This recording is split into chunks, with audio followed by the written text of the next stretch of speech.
నిల్చోండి అక్కడ సైడ్ కూడా లెటర్స్ అన్న నిల్చోండి ఇట్లా పెట్టి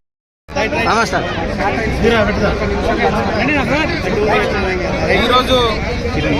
కొమరం భీము కూడా నిర్వహణ కమిటీ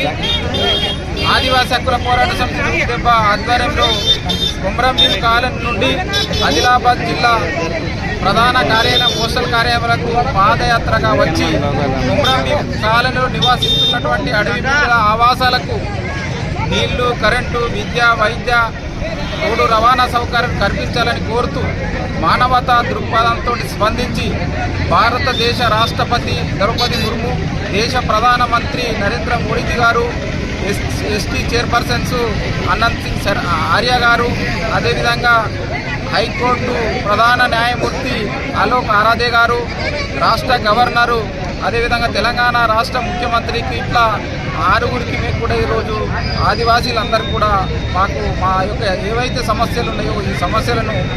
నీళ్లు, కరెంటు, విద్య, వైద్య సౌకర్యాలు కల్పించాలని చెప్పేసి ఇక్కడ వరకు పాదయాత్రగా వచ్చి ఉత్తరాలు వేయడం జరిగింది. కాబట్టి మేమేమంటున్నామంటే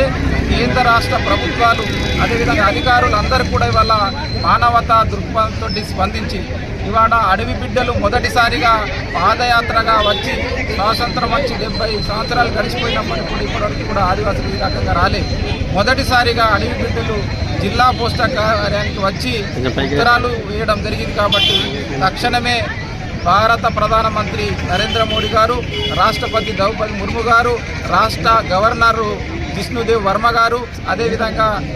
తెలంగాణ రాష్ట్ర హైకోర్టు అలోక్ ఆరాధే గారు, తెలంగాణ రాష్ట్ర ముఖ్యమంత్రి యనమల రేవంత్ రెడ్డి గారు వీళ్ళందరూ కూడా స్పందించి మా యొక్క సమస్యలను పరిష్కరించాలని చెప్పేసి కూడా ఈరోజు ఆదివాసీ హక్కుల పోరాట సమితి ముందెప్ప రాష్ట్ర కమిటీ, జిల్లా కమిటీ, అనుబంధ సంఘాలు, కుల సంఘాలు అందరి ఆధ్వర్యంలో మేము విజ్ఞప్తి